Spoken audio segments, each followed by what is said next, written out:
Hola, let us learn how to find the equation of the parabola with vertex at the origin. And so we have here number 1. Find the equation of the parabola having its focus at 2, 0 and directrix x equals -2. So in trying to find the equation of this parabola, let us first sketch the graph of the parabola, particularly the focus and the directrix, so that we will have the idea of the direction or the opening of this parabola. Is it to the left, right, upward, or downward? So it says here the focus is at 2, 0.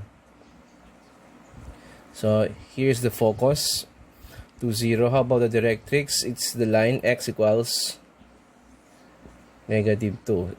So this is the directrix, x equals -2. Focus is at 2, 0. So from the looks of it, so this is a parabola that opens to the right with the vertex at the origin. Okay, because the focus is here in the directrix, so obviously this is a parabola that opens to the right.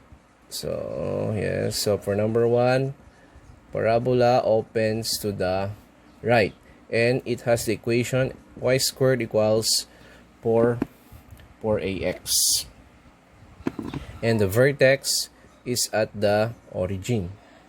So what is now the value of a? So the value of a can be seen from the focus. So since the focus is 2 units to the right of the vertex and the directrix 2 units to the left of the vertex, then a is equal to 2. Okay, so what's next? Let us determine the length of the lattice rectum, 4a, so which is equal to 8. So yan, 8 is the length of the lattice rectum.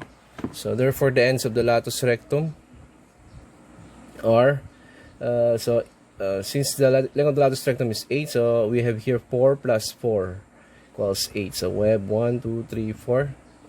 So for L we have 2, 4, and for R 1, 2, 3, 4. 2, -4 for R.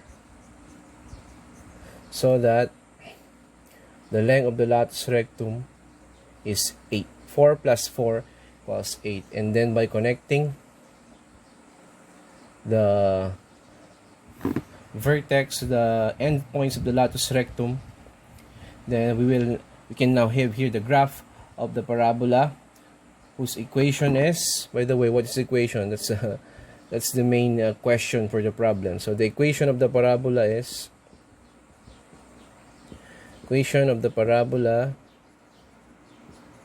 is y squared equals 4ax.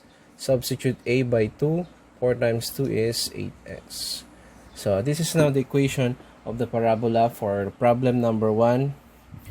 Y squared equals 8x. Parabola that opens to the right, vertex at the origin, focus at 2, 0, directrix, the line x equals -2, and the endpoints of the lattice rectum, 2, 4, and 2, -4, plus the length of the lattice rectum is 8.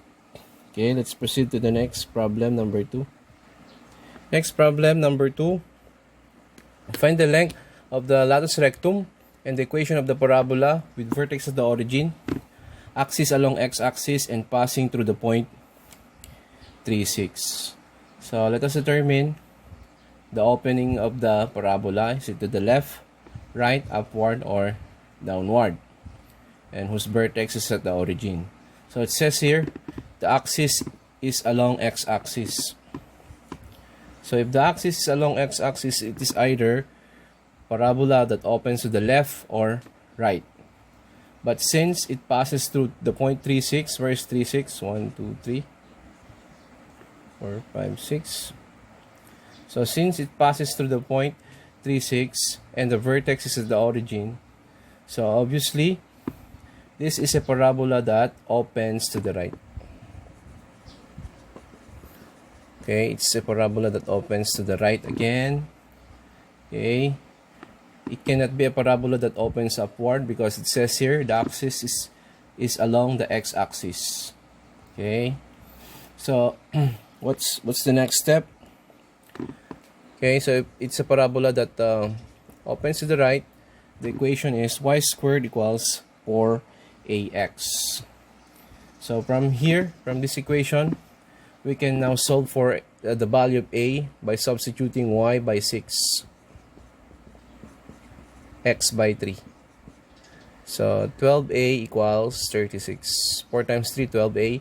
6 times 6, 36 divided by 12. 36 divided by 12 is 3. So the value of a is 3. So it means, therefore, the focus is 3 units to the right of the vertex. 1, 2, 3. So nandito yung focus. It is at 3, 0. And also, the directrix is 3 units to the left. 3 units to the left of the vertex. So the directrix, the line x equals -3. So how about the length of the latus rectum? Length of the latus rectum is 4a, so that is equal to 12. 4 times 3 equals 12. So that means one of the endpoints of the latus rectum is 3, 6. And the other endpoint, the latus rectum is 3, -6. 1, 2, 3, 1, 2, 3. Okay. So 3, -6. And L, 4, 3, 6. Yan, okay? Because we have here 6 plus 6, that's equal to 12. So the endpoints of the lattice rectum therefore is at 3, 6 and 3, -6. So as you can see, it's a parabola that opens to the right with the length of lattice rectum 12, focus at 3, 0. Directrix is the line x equals -3. Endpoints of the lattice rectum 3, 6 and 3, -6. And what is the equation of the parabola? Equation of the parabola is y squared equals 4ax. For substitute a by 3 is 12. So the equation is y squared equals 12x. Okay, let us proceed